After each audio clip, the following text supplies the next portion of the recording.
Mga kalikot, mag-install tayo ng CCTV.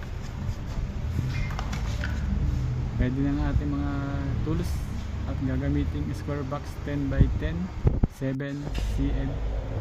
Nag-wait na ako dito ng ating bubutasin.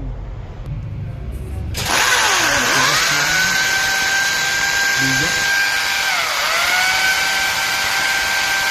Pero kaya ng ating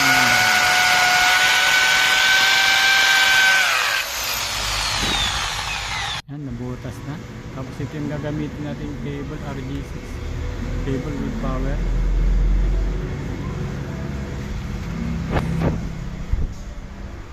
Ayan, nakaibot ko na. Tapos nagbaba ako ng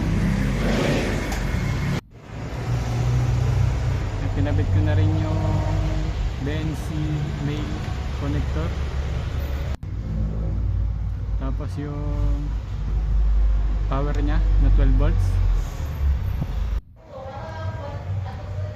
Yan, nakikabit ko na siya.